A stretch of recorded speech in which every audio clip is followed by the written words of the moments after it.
Have an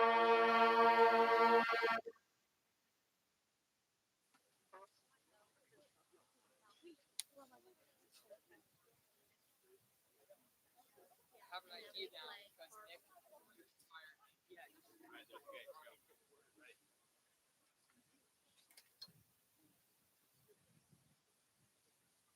One, two, ready? Hey.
You may be seated. Good evening, everybody. I'm Jacob Buckley, and I will be doing today's invocation. I was told to keep this kind of thing short and sweet, so naturally, I researched how to sound smart in under 2 minutes. Let us bow our heads in prayer. Heavenly Father, we thank you for bringing us together today to celebrate this special moment. Thank you for guiding us through the challenges and triumphs of our high school journey. We are grateful for the teachers who inspired us, the friends who stood beside us, and the families who supported us every step of the way. Lord, as we look to the future, we ask for your continued guidance. Grant us wisdom in our decisions, courage in our challenges, and faith to follow the path you have set before us. Help us to use the knowledge we've gained not just for success, but to serve others and honor you in all that we do. Amen.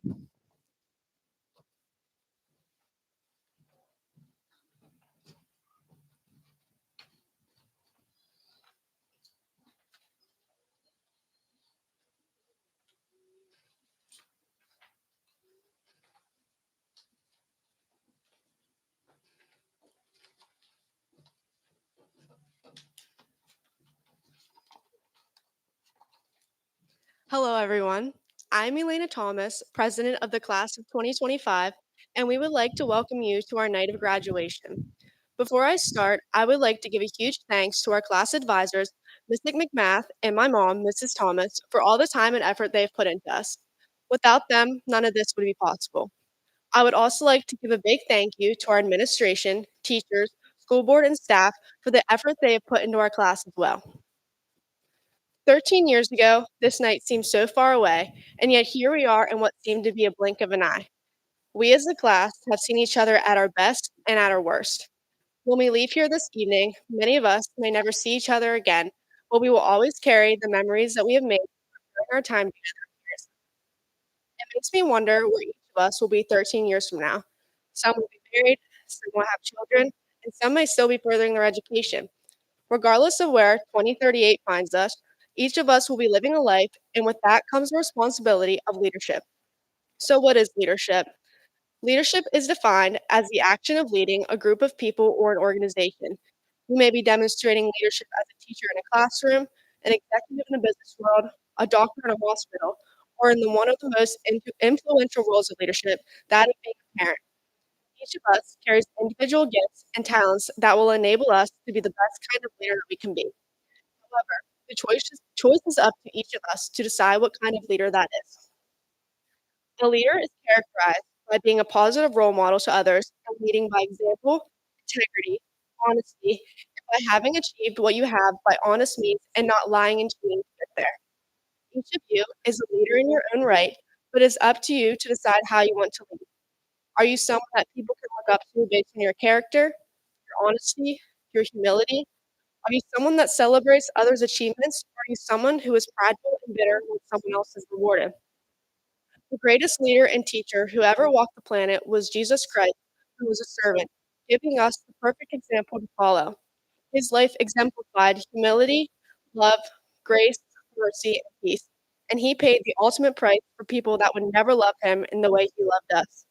He was the greatest teacher who ever lived, and he left us with a perfect example of what a leader should be.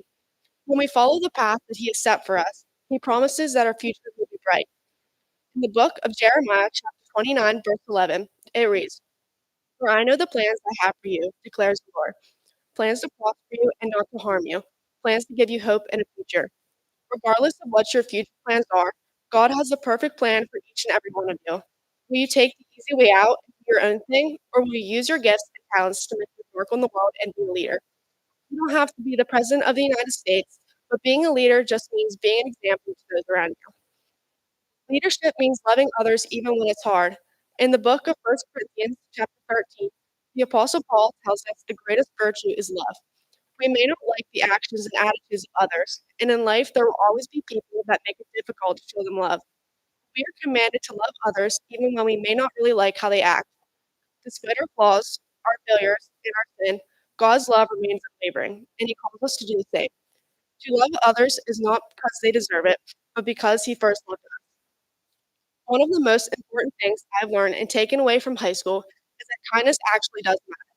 It might sound cliche, but it is genuinely true. In the words of Maya Angelou, I've heard that people will forget what you said, people forget about what you did, but people would never forget about how you made them feel. I want you all to reflect and ask yourselves, how did I make others feel during my time here at SHC? And in looking towards the future, how will you make others feel? One of my favorite songs is by Tim McGraw called Humble and Kind, which is the keystone of a true leader. Hold the door, say please, say thank you. Don't steal, don't cheat, and don't lie. I know you got mountains to climb, but always stay humble and kind. When the dreams you're dreaming come to you, when the work you put in is realized, let yourself feel the pride, but always stay humble and kind. So, to my fellow classmates, thank you for choosing me to take on the role of being our class president these past 4 years. I took this leadership role very seriously and tried my best to make our time together enjoyable and memorable. I hope I have fulfilled this role effectively and lived up to your expectations of a good and kind leader. Congratulations to each of you on completing this chapter of your lives. I truly wish you all the best wherever your lives take you, and wherever that should be, follow the example of Jesus Christ and always be humble and kind. Thank you.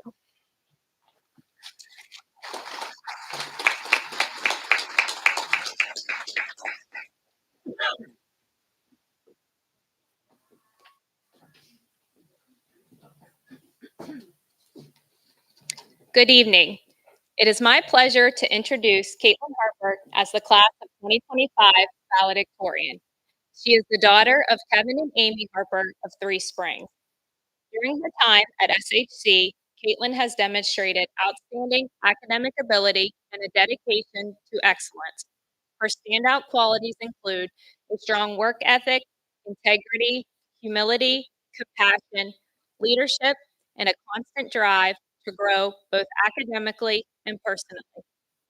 In addition to serving as the class of 2025 historian, she is also a member of the National Honor Society, Triumph Honor Society, Library Club, Varsity Club, and has also helped to raise money for CHAMP. She has earned 9 athletic letters in soccer, cross country, track and field, and as boys basketball manager. Earned 3 ICC All Star titles and helped her relay teams to break 2 school records. Furthermore, Caitlin has been a member of the band and chorus, has successfully auditioned each year into regions for both band and chorus, and most recently, All State Band on French horn. She is also a member of the marching band, jazz band, blue and gold tones, and played leading roles in various musical productions, which most recently include playing Fiona in Shrek and Anaya in Anastasia. She currently serves as president of the band, chorus, and Triumph Honor Society. Through dual enrollment, Caitlin also earned her associate degree and graduated magna cum laude from Penn Highlands. Caitlin plans to attend Penn State University Park to major in computer engineering with a minor in music.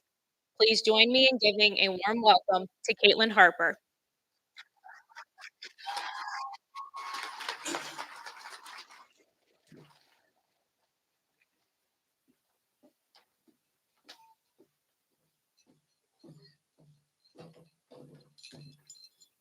Good evening, and thank you, family and friends, class officers and classmates, faculty and staff, administration and school board, class of 25. It seems crazy, but here we are. It has been an amazing and bumpy ride. We first began our time at SHC as bright-eyed sixth graders, brimming with energy and good behavior.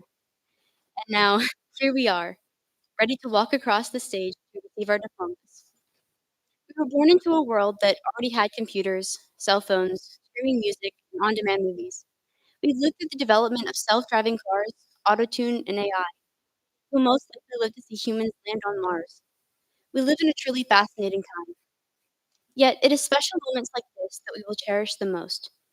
Time with friends, life changing milestones, celebrating personal accomplishments, saying goodbyes, even as we prepare to take on new challenges. I would like to share a few lessons and pieces of advice which I have found valuable. I hope you will treasure them as I have. Number one, don't accept mediocrity from yourself or others. Some of you may already know this. This advice comes directly from our cross country and track and field head coach, Mr. Steve Time. Those of us who run, jump, and throw, much to his delight, hear this advice often. Some people think mediocrity simply means average, and what's wrong with average? The truth is, mediocrity doesn't simply mean average. Mediocrity is ordinary. Mediocrity is boring. Mediocrity is uninspired. Mediocrity is laziness. Mediocrity is simply meh. Mediocrity is when you accept that good enough is good enough. Quit trying. Let me encourage you to never settle for good enough. If you were bad at something yesterday, you can be good at it today. If you are good at something today, you can be great at it tomorrow if you keep working. Reset your goals every single day to be better than you were yesterday. Strive every day for how can I get better. Finally, if there is someone in your life, a teacher, a coach, a relative, boss, or a friend, who has drilled this lesson into your head, and you follow that advice, find that person and thank them. Thank you, Mr. Time. Number 2, time passed without memories made is time gone forever. At age 17 or 18, we're led to believe that we have our entire lives ahead of us. People tell us to look to the future, follow your destiny, and to chase your dreams. This is all good advice. But tonight I offer you another perspective. Based on an average human lifespan, about a quarter of our lives have already passed as of this moment. Does it feel like you've already lived out a quarter of your life story? Have you already accomplished 25% of the things you hope to do? Do you have memories to show for 18 years past? Most of us don't think that our lives truly begin until after we graduate. But with this perspective, we've just wasted a quarter of our lives waiting for our lives to begin. I challenge you to spend your time wisely. Spend it on things that are worthy of your time. Our class quote reads, "Sometimes you will never know the value of a moment until it becomes a memory." Words of wisdom by Dr. Seuss. Every second that goes by, we will never get back. The truth is, time is more valuable than money or fame or possessions, and nobody knows how much time they have. Some of us may live to be 100. Any one of us could die tomorrow. You can always make money. You can't make more time.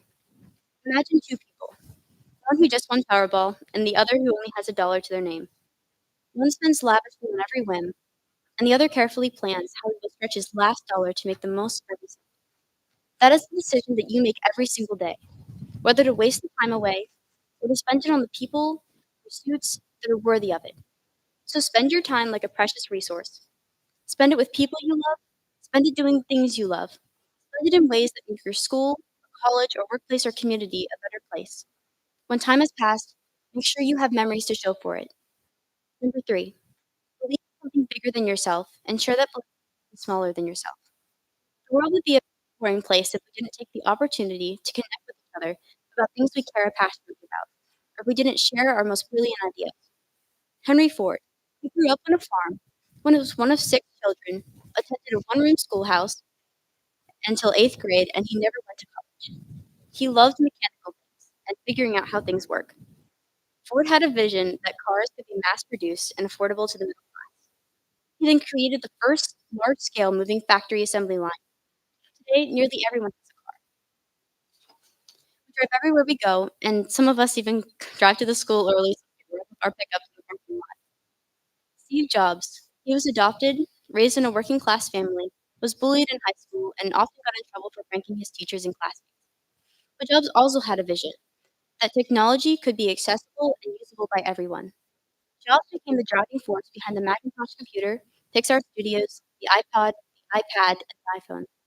Steve Jobs died before we started kindergarten, but most of us are carrying on his fame right now. Both of these men believed in something and pursued it with a passion. We can't all be famous inventors or wealthy individualists, but we can all believe in something greater than ourselves. Philippians 4 says, "Rejoice in the Lord always." I will say it again, rejoice. And the peace of God, which transcends all understanding, will guard your hearts and minds in Jesus Christ. I share these words because they're important to me. What Jesus did for me and everyone here is the most important thing that we'll ever do. Don't go another day without knowing that and sharing that with whoever needs to hear it. And finally, number 4, be humble and kind. The world already has enough people who are overwhelmingly smart, talented, athletic, rich, famous, and powerful and important, and even more people who think that they are. What the world is desperately lacking is humility and kindness. Proverbs 27:2 says, "Let someone else praise you and not your own mouth, a stranger and not your own lips." Ephesians 4:32 says, "Be kind and compassionate to one another. Forgive each other, just as in Christ God forgave you." Celebrate your accomplishments in silence and gratitude, and let your work speak for you. Focus on thanking and honoring the Lord for giving you the strength and the ability to achieve these incredible things. God is with each and every one of us every day, whether we choose to accept Him or not, whether it feels like it or not, and whether we act. Be known for your kindness. Be known for who you are, not what you may be good at. Our talents are gifts from God. Be grateful, be thankful, be humble, and be kind. It has been an honor to know each of you, to learn from you, to call you my classmates and my friends. Thank you, family.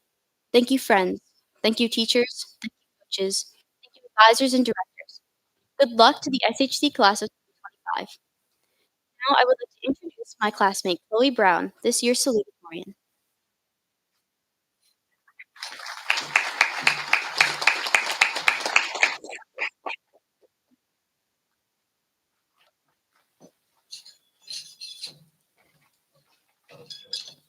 Good evening, fellow graduates, administrators, faculty, staff, family, and friends. I'm truly honored to stand before you today as the salutatorian of the Southern Huntington class of 2025. When I first sat down to begin writing this speech, I had no idea what I wanted to write about, capture the last 13, until the simple image of a seed came to mind. I can still remember my first day of kindergarten. Walking into class with my oversized backpack, feeling completely lost. I had no idea what to expect, and I definitely was not ready for it. I bawled my eyes out, begging to go home. Back then, I had no clue how far this journey would take me. But looking back now, I realized that day was when a seed was planted. At first, we all looked the same, just little seeds planted in the same soil, full of potential, but unsure of what was to come. Over time, each of us started to grow in different directions. Some of us thrived in science, some in sports, and some in art. Not all flowers grow at the same pace. What matters is that we all grew. Like any real garden, growth didn't happen without work. It took time, effort, and a lot of patience. We had early mornings, late nights, and many obstacles, but we all kept pushing. This was us putting down our roots. Those roots were the lessons we learned, each lesson giving us strength to grow taller. Just like every garden requires tending, so did we. We are all lucky to have sunlight, which were our teachers, families, and friends. Just like sunlight nourishes and helps a plant grow, these important people in our lives have been the ones who are to thank for our very own growth. Their light has been our strength. They helped us break through the darkness in our own lives and bloom into something beautiful. Standing here today, we are no longer seeds. We've all grown in our own way. We've bloomed into something unique. This graduation isn't the end of our story.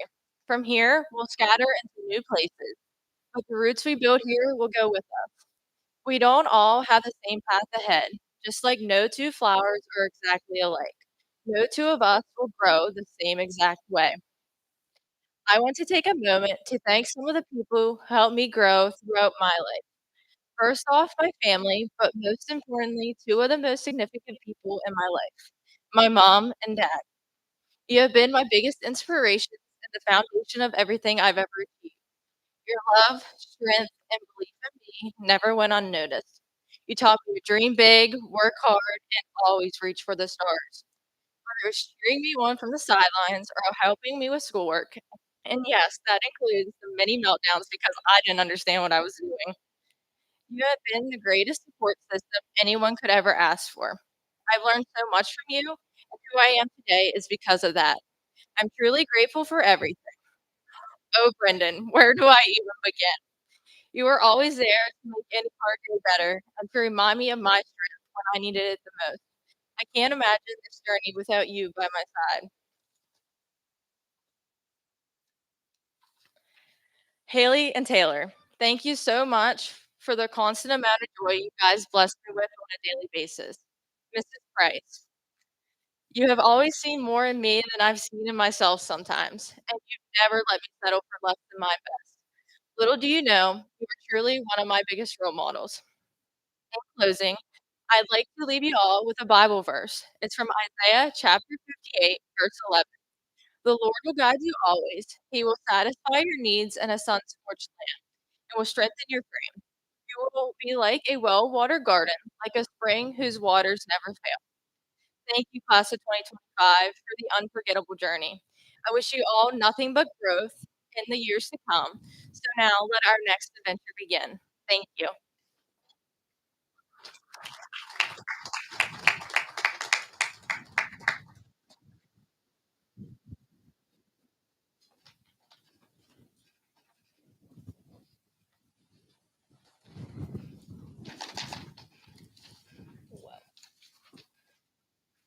It is my distinct honor to introduce tonight's graduation speaker, Dr. Alan Miller, a proud graduate of SHC and a shining example of dedication, service, and lifelong learning.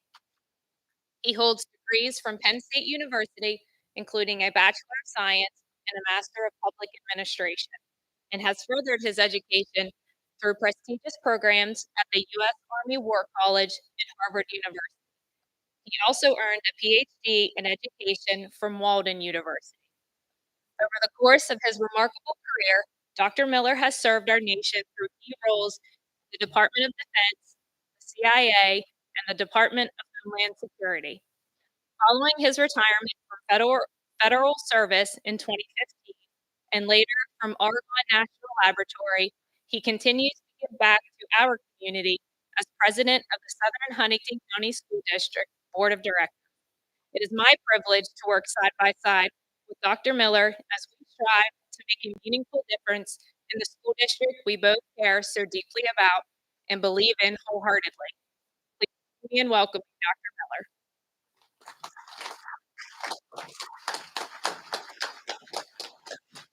Thank you, Mrs. Lambert. Greetings.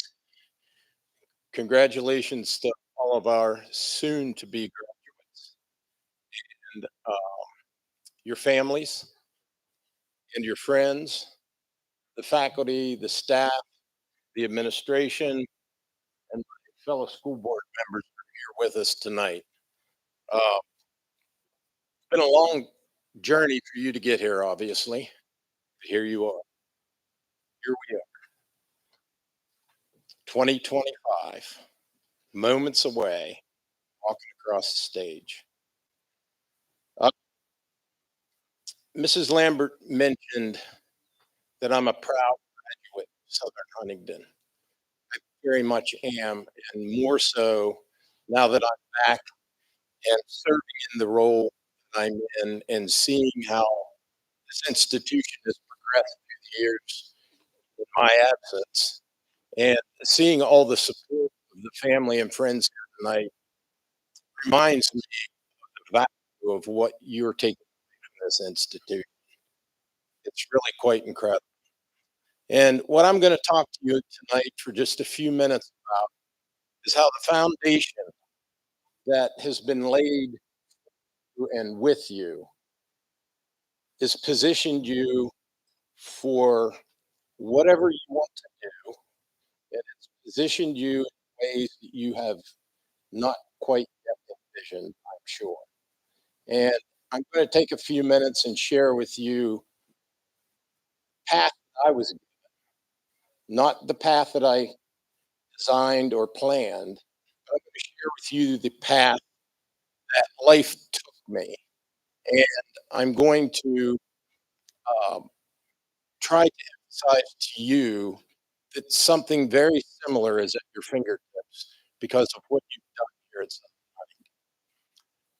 Huntington. As I was putting together my thoughts for tonight, I heard a tune on the radio,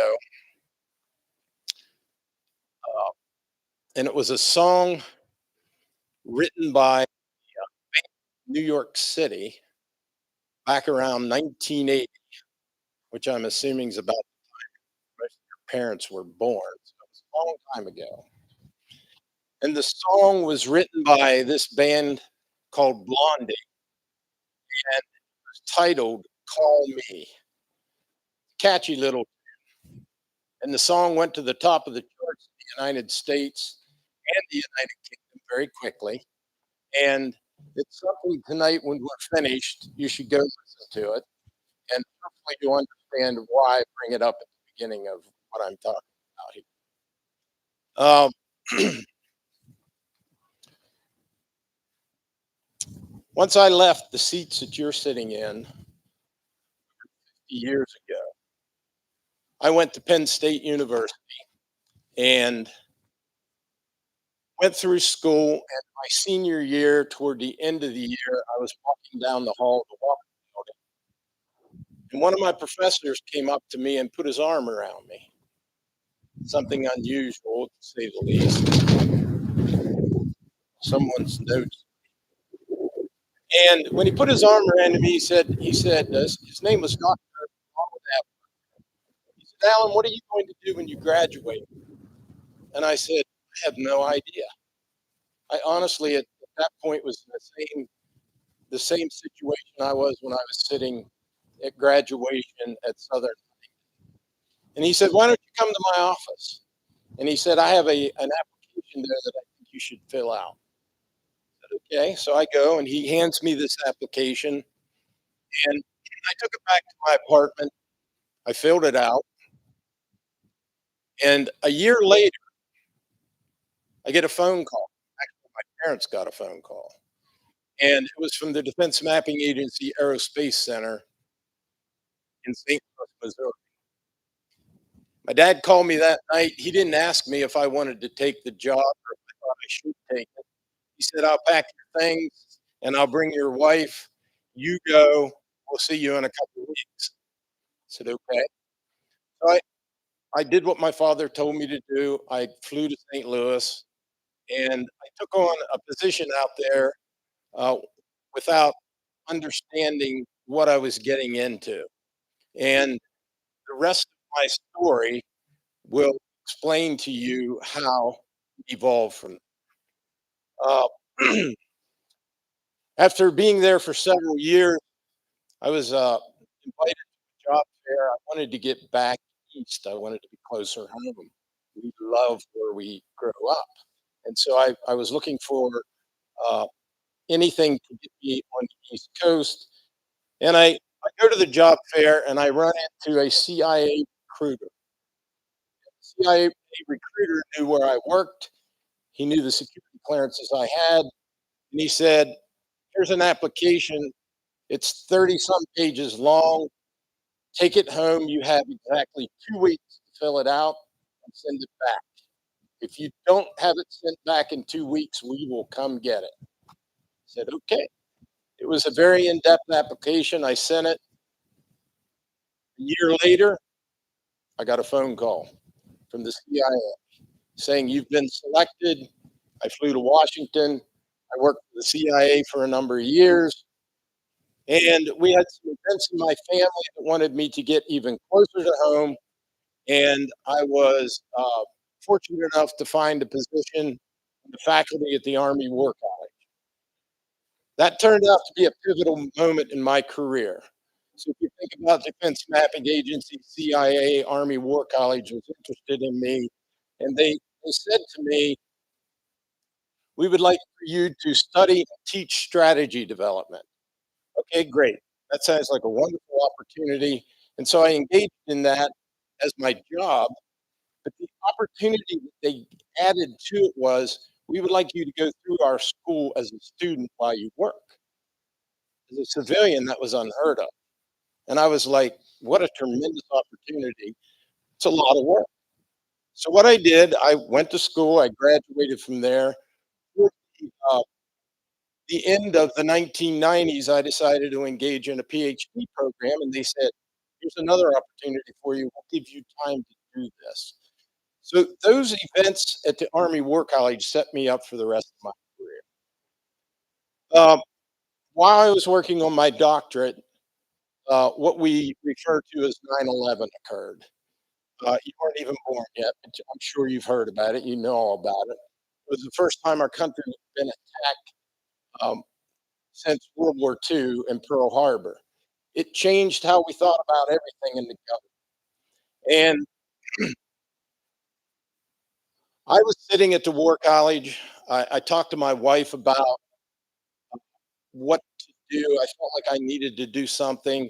And I ended up at the Department of Homeland Security in Washington, D.C.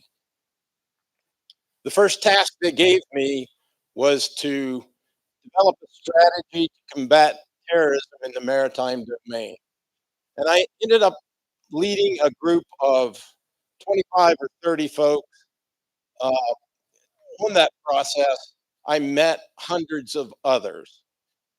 And guess what? At the end of it, I got a phone call. The phone call was, could you please come out to the University of Southern California and be the keynote speaker at one of our maritime conferences? Sure.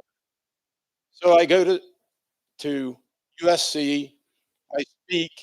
I did the very best I could at that opportunity. And guess what? I get another job. Someone says, we like what we hear. Would you please join us in Garmisch, Germany next month? We're speaking to the Russians about nuclear weapons that are not being controlled the way that we would like them to be controlled. They're in countries that used to be in the former Soviet Union. And I'm like, I don't know anything about this, but sure, I'll go with you. And so I go there and I'm sitting in this conference and it gets very confrontational because the Russians, quite frankly, aren't overly thrilled with us about anything at this point in our history. And I had lunch with them sitting at the foot of the Alps. It occurred to me that these two guys I was speaking with were from Odessa. And when I was at the Defense Mapping Agency, I don't know, this was 10 years, 15 years, 20 years before that, I was literally mapping nose cones of cruise missiles to fly into Odessa. And so I told these guys that. I said, you know, we've been battling each other. We don't even know each other, but we got to know each other. And the rest of my time in Garmisch, Germany was very different just because I sat and had lunch with them. Bottom line, I did my best. Somewhat best. I come back. Next phone call I get is from the White House, the national security staff. I don't even know these people. They call me and they said, would you be willing to lead a global supply chain risk assessment? Sure. So they said, come over to the White House and speak with us, and we'll tell you what we have. And they said, we have about 50 PhDs from across the departments in the United States government that we would like for you to lead, and you have 9 months. It was a joke. Make a baby in 9 months.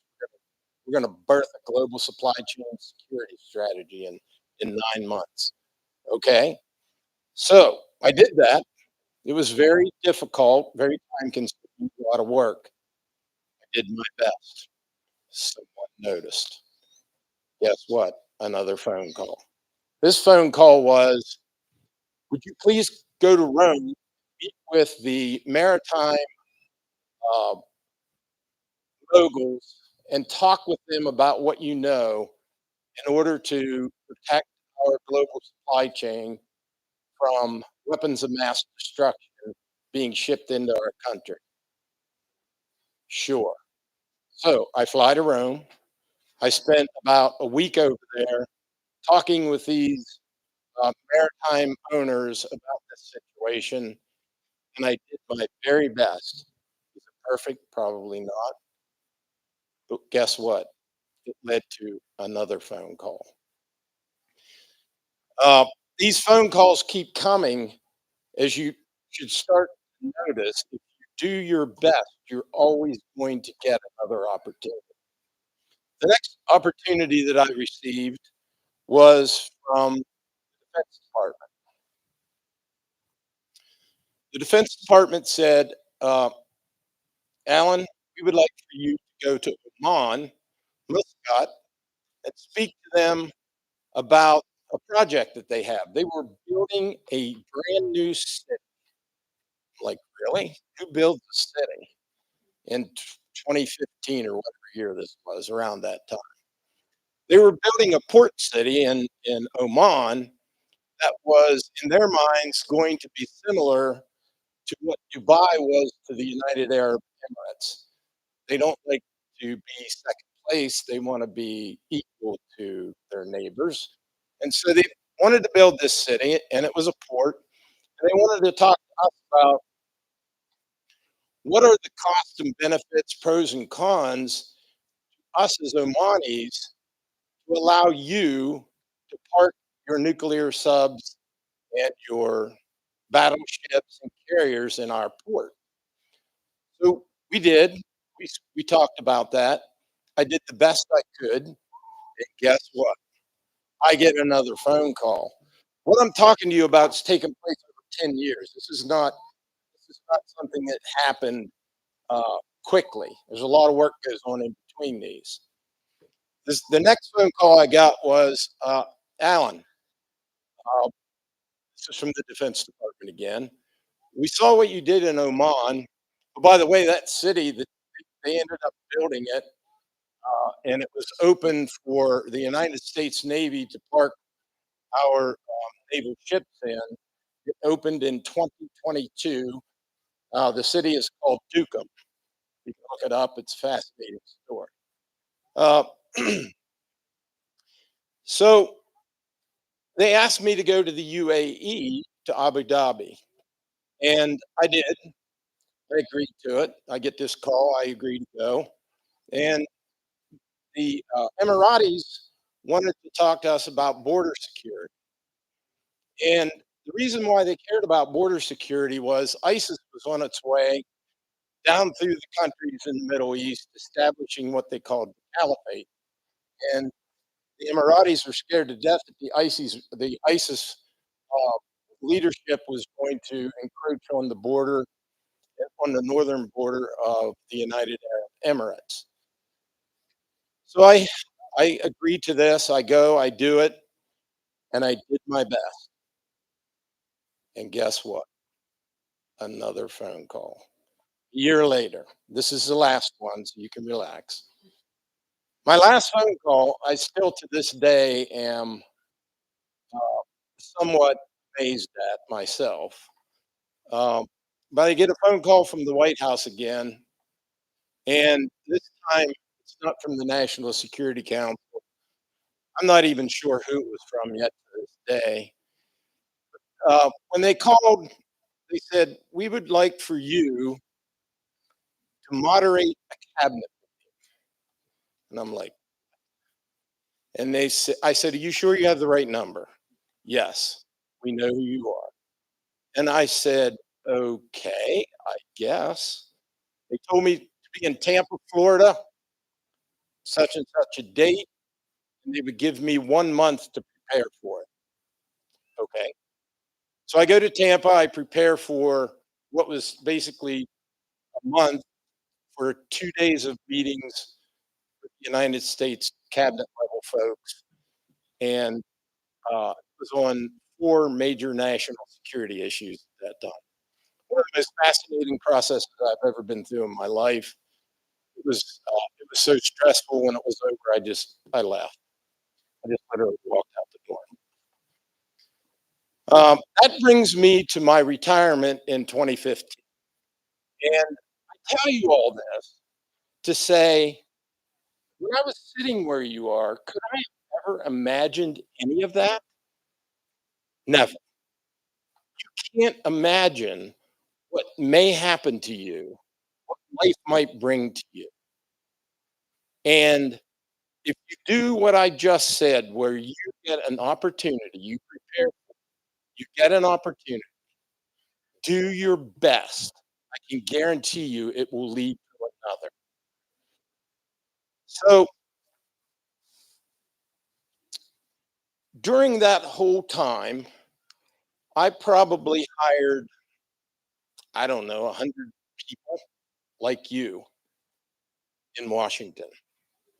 And I hired them, and they would interview with us, and we would hire them. They would come on board, and they would look me in the eye and be like, "Yeah, so these are people that just graduated from college." They would look me in the eye and say, "How do I get to be you? How did you get to be you?" You know, because right away they're new. They want to become someone like me.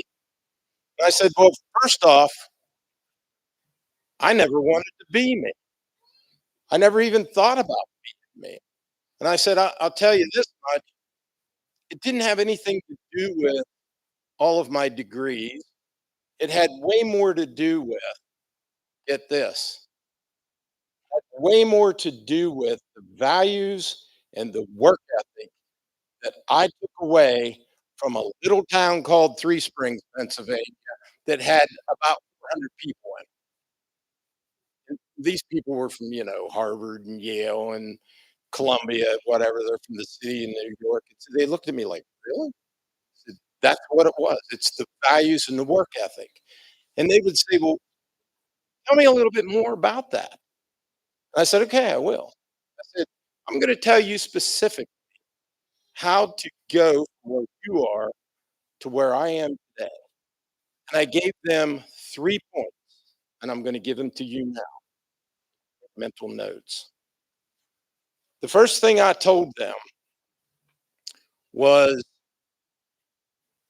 hold on, I have a here. The first thing I told them was, uh, set some objectives for yourself. If you don't have an objective and you don't know where you want to go, it's kind of hard to know how to get. And I said, if you don't have an objective, work hard at what you're doing, do the best you can, learn something in an area where you like, and see what happens. Um, when I was sitting where you are, I had no idea what I wanted to be, where I wanted to go. I didn't have any objectives. I married a young lady who was sitting beside me, probably in this. She was my classmate here. Her name was Melody James. It's now Melody Miller. I've been married to her for decades. I don't even know how long. Yeah, I'm in serious trouble. But anyway, she knew from the time I met her. She said, "Alan, I'm going to be a nurse." I said, "Really? How do you know that?" In like second grade, she was watching Medical Center or something on TV and decided, "I'm going to be a nurse." So she had an objective and she went for it. Sure enough, she became an RN. She did the best she could at it. Pretty soon, someone came along and said, "Hey, I have an opportunity for you. How about becoming a flight nurse or an ICU nurse?" And she was like, "Really? Sure." So she had opportunities similarly, and she had a great career, but she knew what she wanted to be in probably second grade.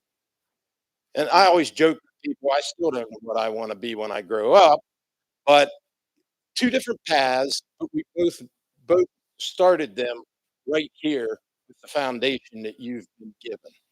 The second thing I told these young folks, do something every day to improve yourself intellectually, physically, and spiritually.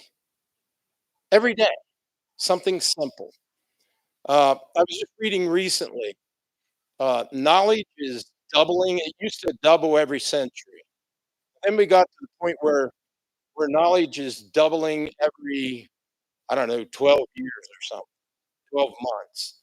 And it is getting to the point where AI, we don't even know how rapid knowledge is going to be, but it's going to change the world that we live in.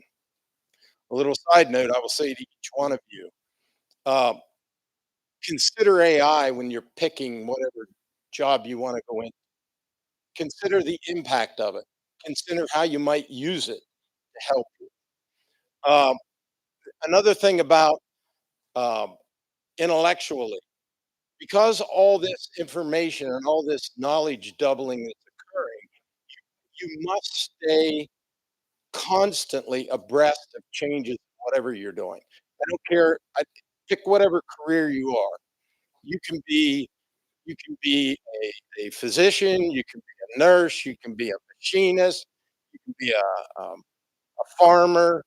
Whatever it is, knowledge is changing constantly, and you're going to have to stay abreast of it more than anyone before. The second thing that I mentioned to them in this line was physically. We're only given one vessel to go through life. Look in the mirror. That's yours. And you've got to treat it with respect. You have to take care of it, and you have to be uh, constantly improving yourself physically to be able to get through life. And then the last thing associated with that is the spiritual connection. I sat through baccalaureate the other night. Uh, Reverend Snyder, I thought I was absolutely uh, truly appreciative of what he said to you all. That's what life is. And if you do what he said and you build a life in that manner, you will be successful. Um, Prayer and Bible reading, simple thing. Do it every day. It'll change your life. Uh, when I was in the Middle East, uh, in the United Arab Emirates especially, I was there. I spoke with them for 10 days, I think it was. And the first few days, I couldn't believe my eyes. They just all get up and walk away. I'm like, what's going on? They just leave. I'd be talking to them, they get up and leave. So eventually, somewhere along the line, I learned what they were doing. They were going, and I took the opportunity to go to the restroom, and I go in, and they're all in there washing their feet and hands, their face. 5 times a day they pray. They make that a priority. You should do likewise. Matter of fact, I recommend you are in continuous. We don't need to pause 5 times a day to go pray. You should be in continuous. So then the last thing that I told these employees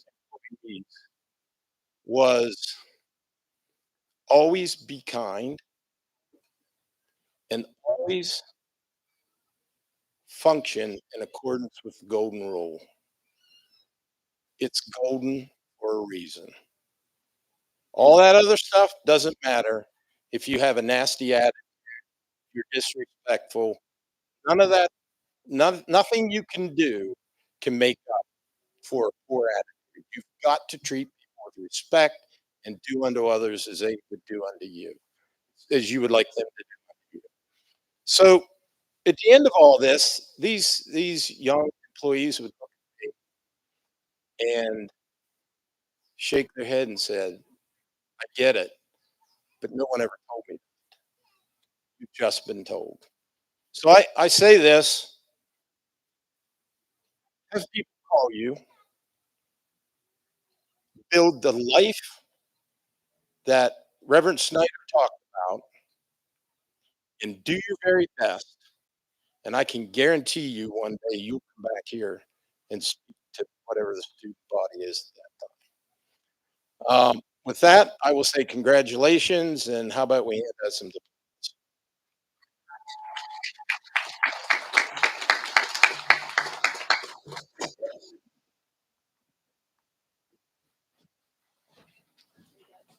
Not yet.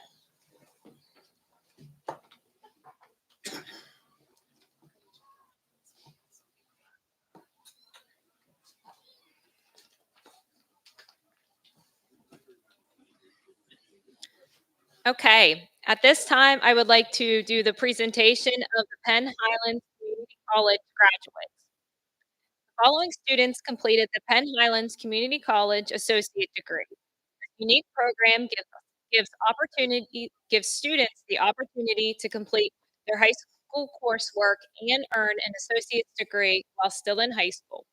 When I call your name, please stand to be recognized. Caitlin Harper,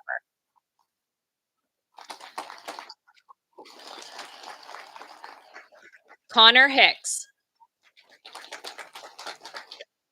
and Addison Plummer.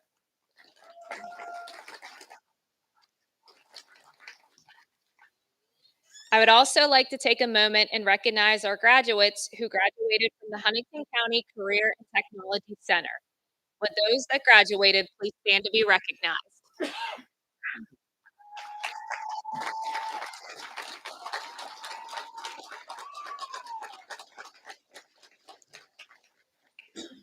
And at this time, I will turn it over to Mrs. Grice for the presentation of the class of 2025.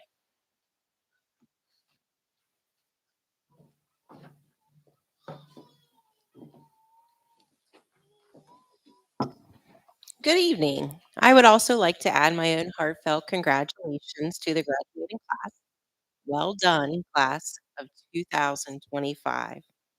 At this time, we will present the diplomas. First row, please rise.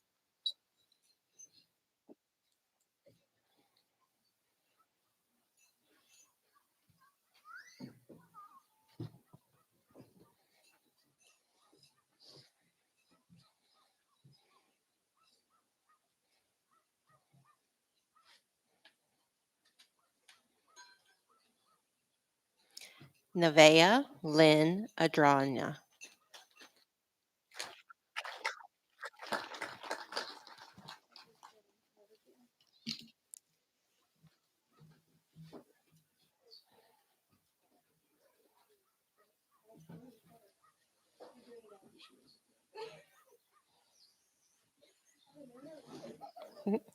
Garrett Dean Bowden.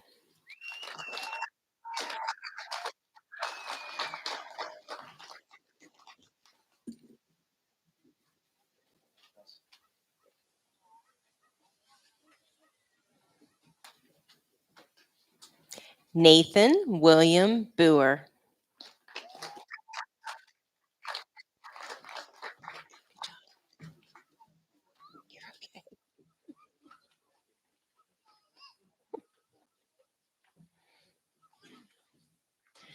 Peyton Grace Bridenstine.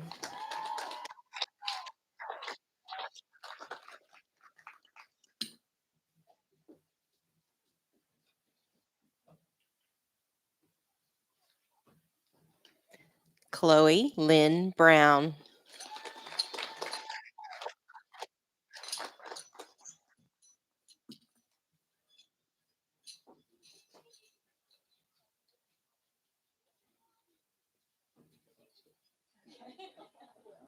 Jacob Daniel Buckley.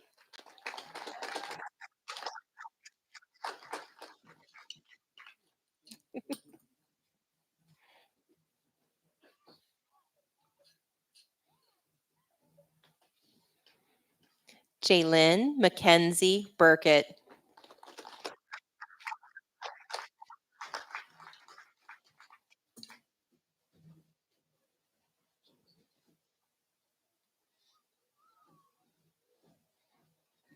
McKinley Hayes Campbell.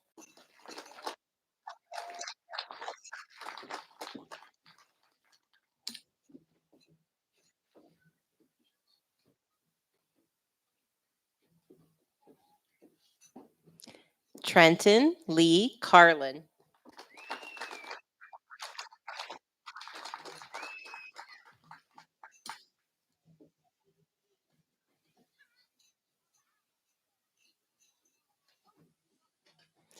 Jade Josephine Cardellaro.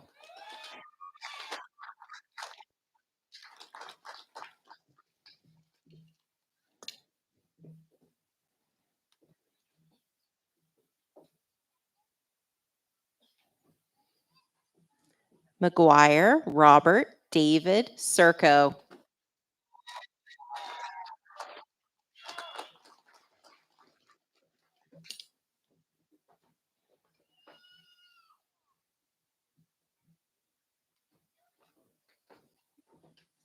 Miley Rose Sisney.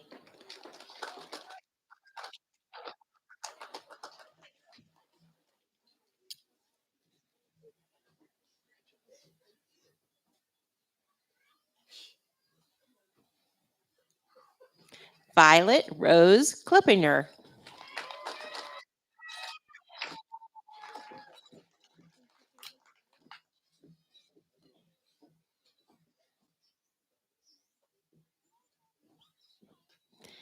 James David Cook IV.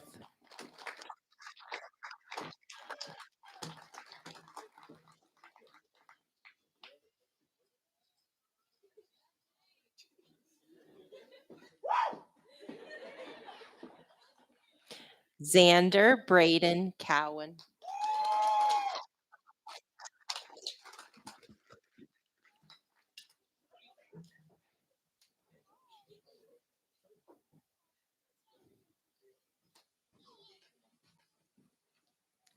Kevin Allen Detweiler.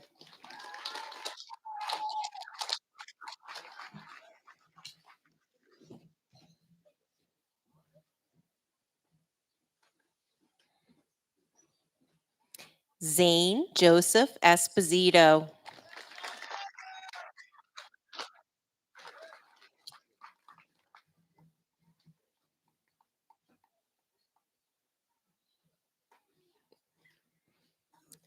Nicholas Harold Fields.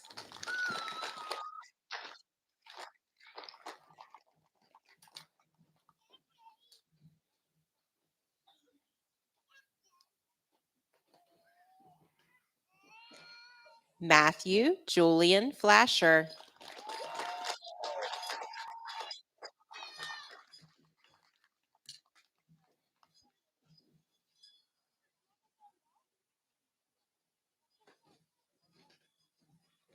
Livia Lynn Fleming.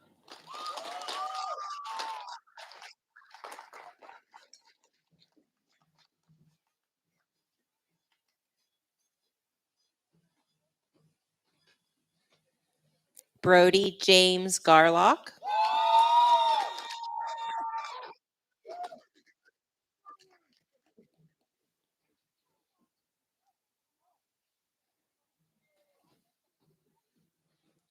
Madison Page Gates.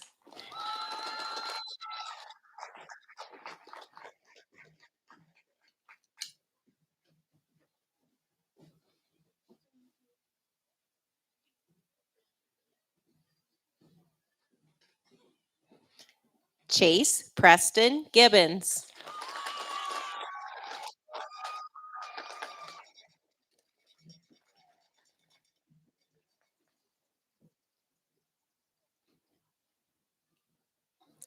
Caleb Timothy Glunt.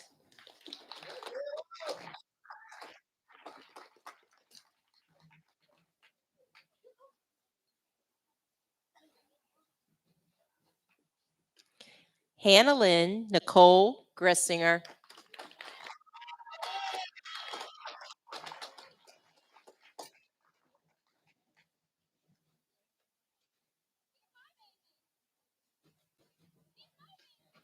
Holly Christine Geyer.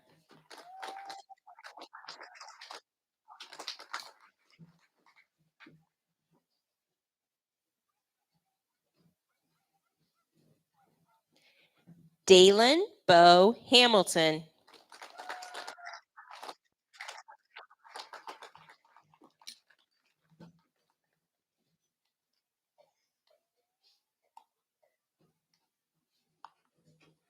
Caitlin Morgan Harper.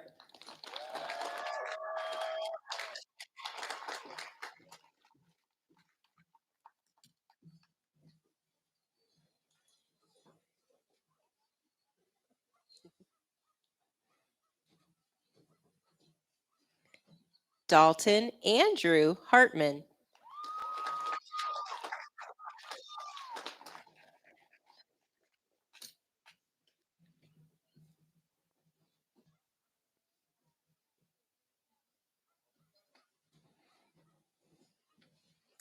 Taylor Lisa Heater.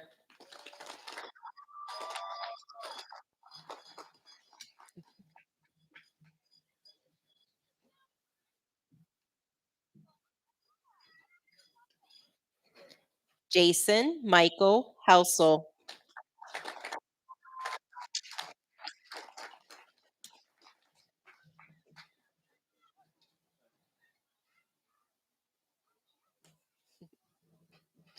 Connor Bruce Hicks.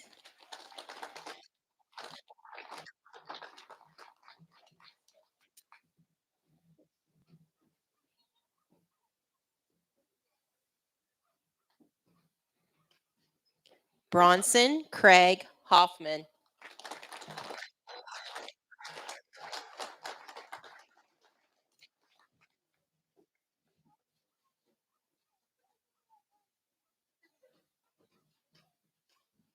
Rochelle Nicole Hoffman.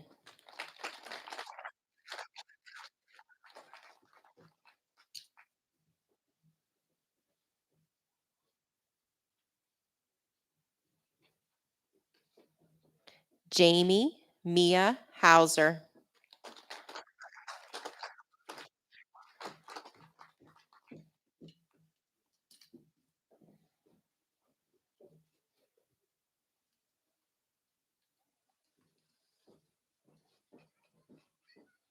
Ellie Margaret Irvin.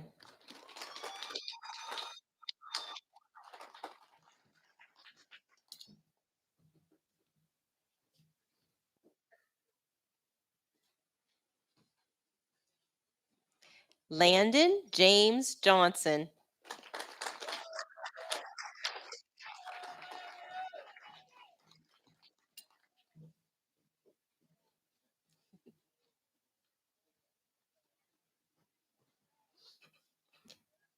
Kaylee Paige Junkins.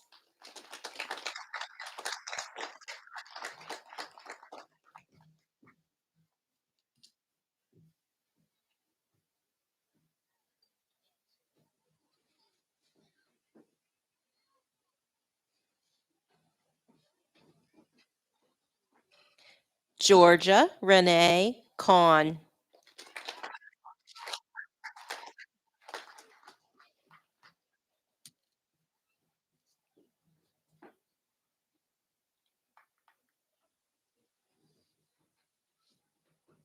Maya Lynn Kaufman.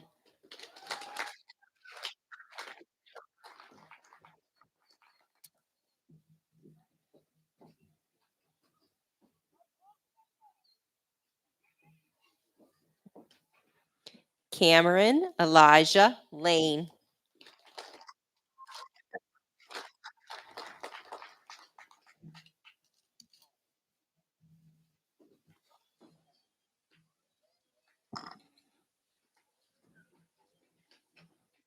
Caleb Sean David Lighty.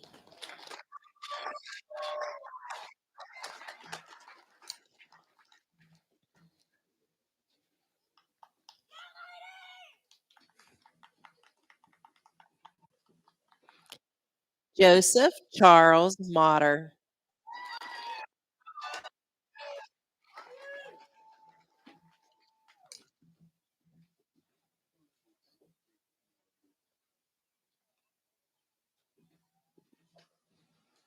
Noah Robert McMath.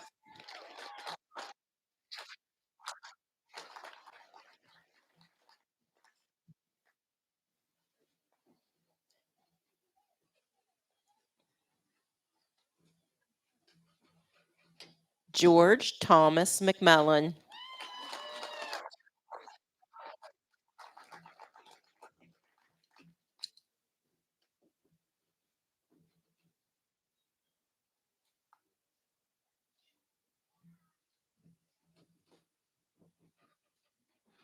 Nevin Michael McMillan.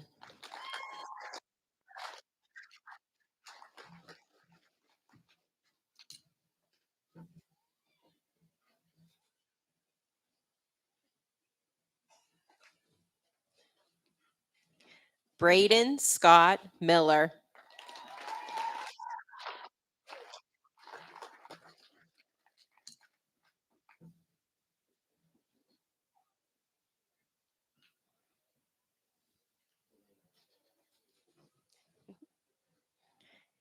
Hannah Marie Miller.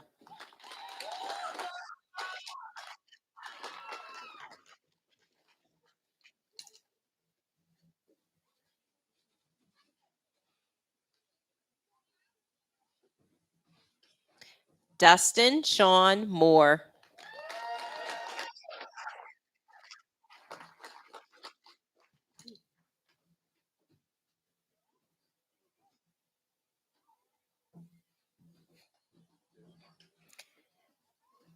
Garrett Philip Charles Moore.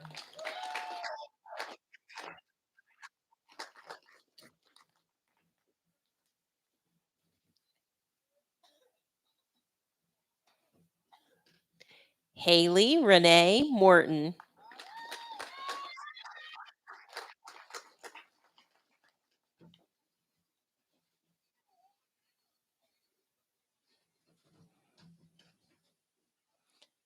Maria Page Neuter.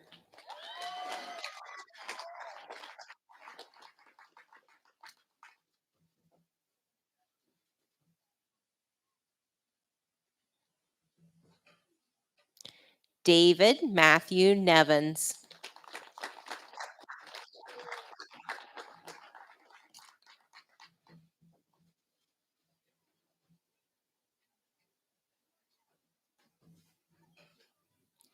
Dominic Allen Overcash.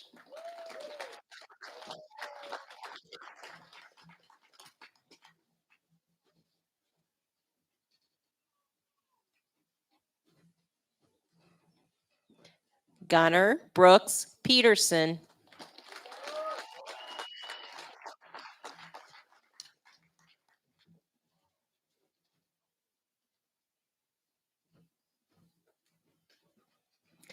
Addison Eliana Plummer.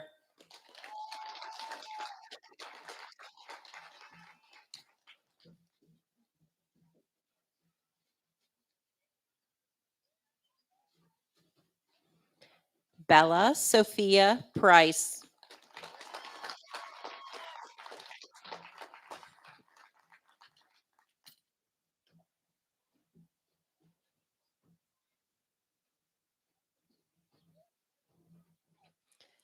Oscar Dean Ramsey.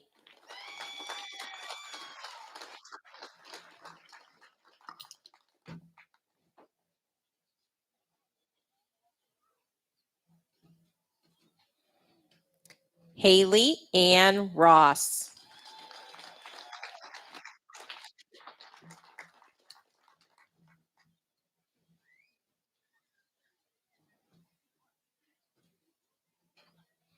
Gracie Lynn Rowe.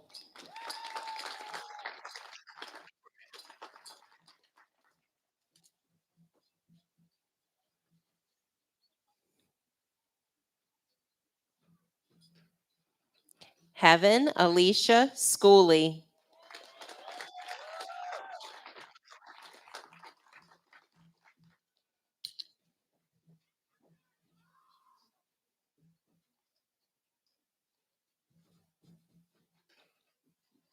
Savannah Marie Schooley.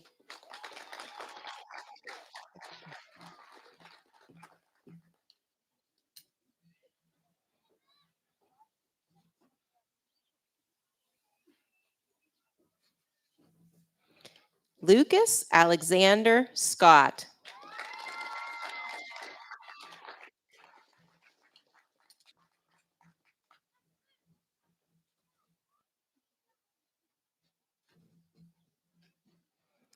Nadia Jaden Simone Schenk.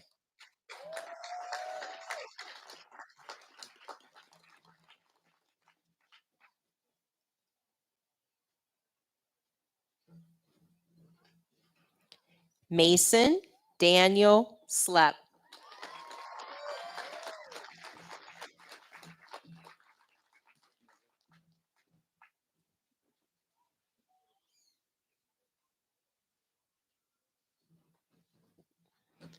Tobias David Spots.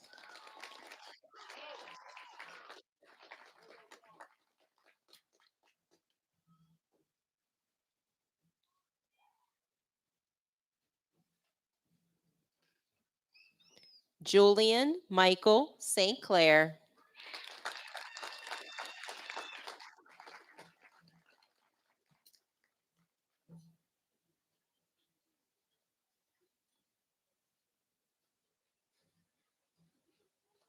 Levante Rodriguez St. Clair.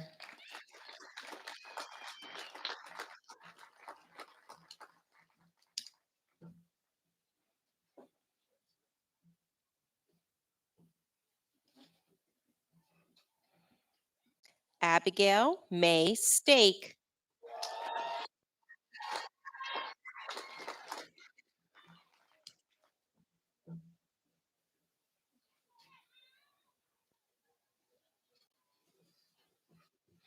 Ethan William Stoltzfus.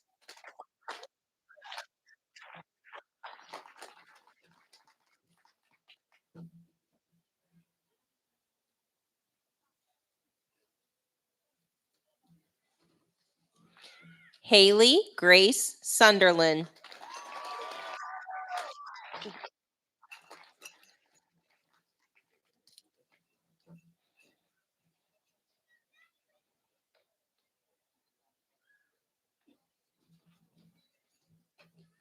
Brandon Lee Swartz.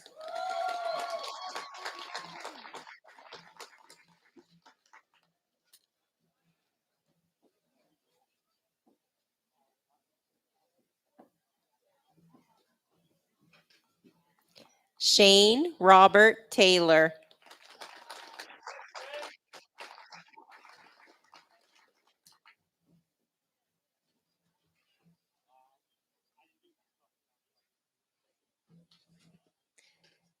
Ashton Blake Thomas.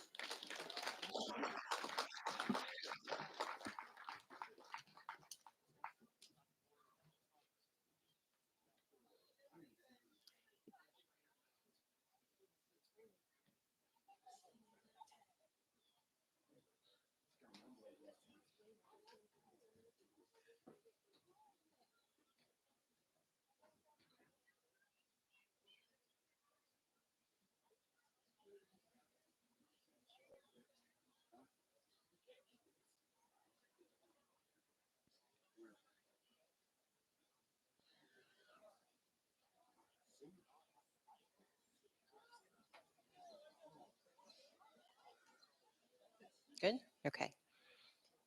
Elena Haven Thomas.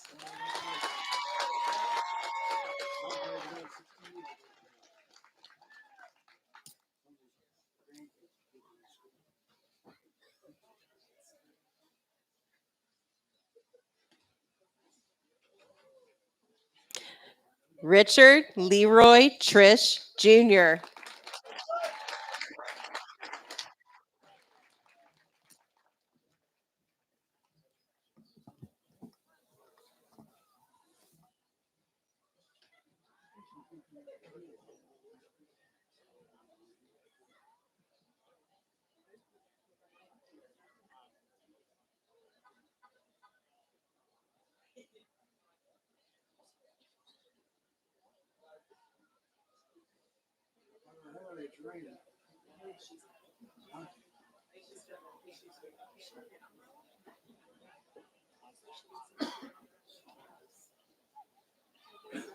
Ready?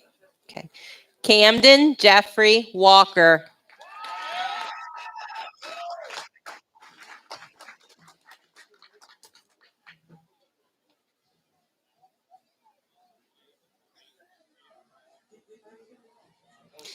Bailey Lynn Wozniak.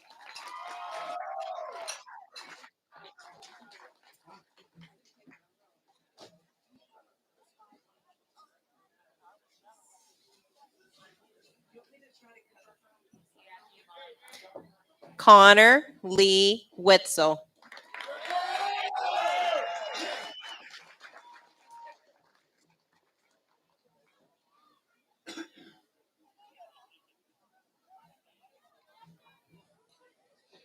Isabella Grace Witzel.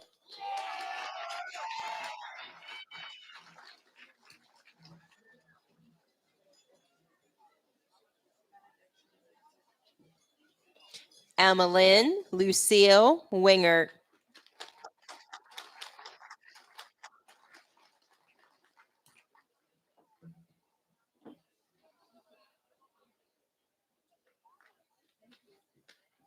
Serenity Lynn Yancey.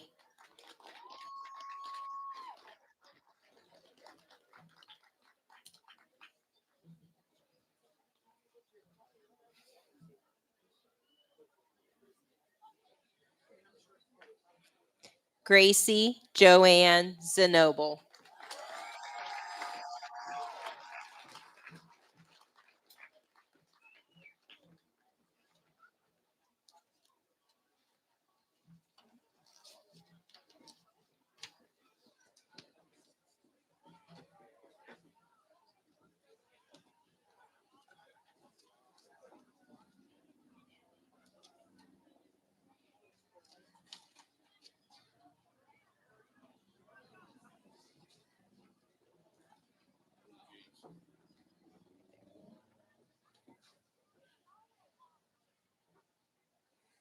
Would the graduating class please stand?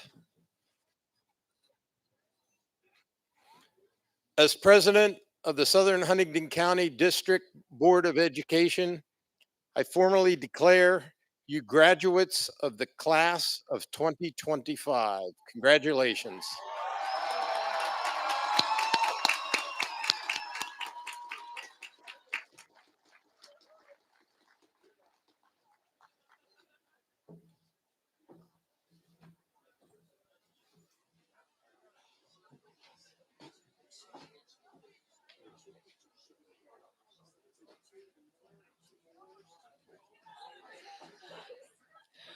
The turning of the tassel is a graduation tradition in which the graduating class turns their tassel from the right to the left, symbolizing the transition from student to graduate.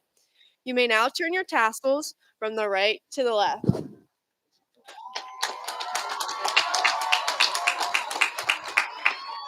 Congratulations, SHC Class of 2025. We are now officially Southern Huntington alumni.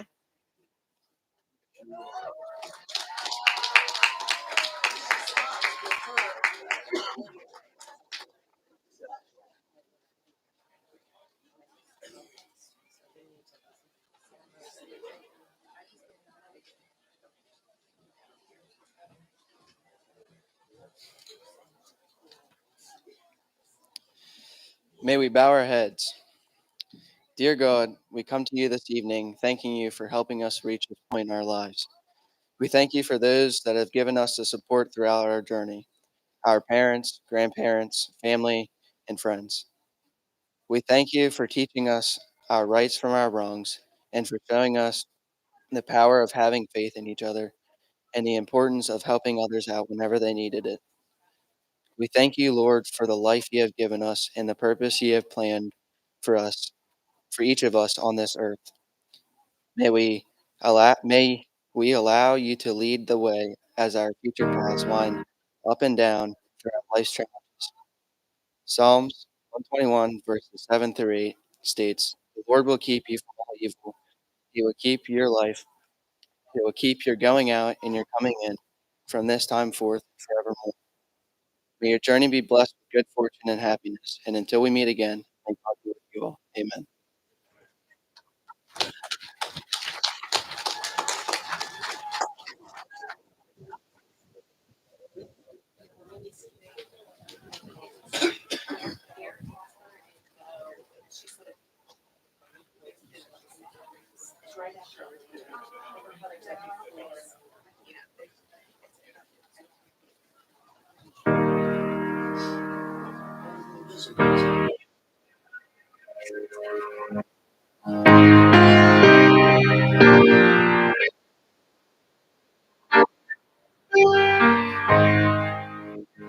I wish somebody would have told me, babe.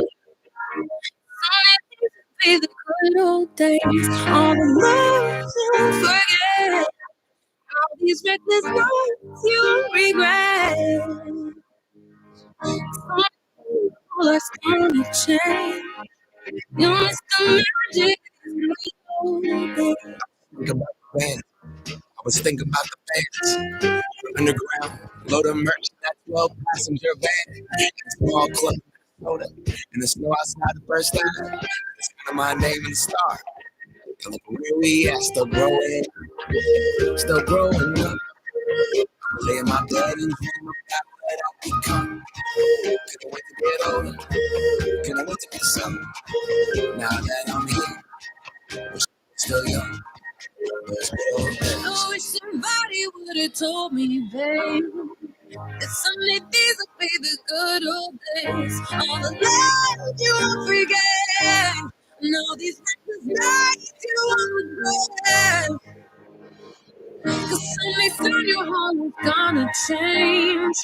You'll miss the magic of the good old days. Wish I didn't think I had the answers. Wish I didn't drink all of that blast first. Wish I made it to homecoming. Got up the courage to ask her. Wish I would have gotten out of my shell. Wish I put the bottle back on that shelf. Wish I wouldn't have worried about what other people thought and felt comfortable with myself. Rooftop open and the stars above. Moment frozen, sneaking out. I'm falling in love. Me, you, and that futon. We just begun. On the grass dreaming, figuring out who I was. Those good old days. I wish somebody would have told me, babe, that someday these would be the good old days. All the love you won't forget, and all these reckless nights you won't regret. But someday soon your whole life's gonna change. You'll miss the magic of the good old days. Never thought we'd get old. Maybe we're still young. Maybe you always look back and think it was better than it was.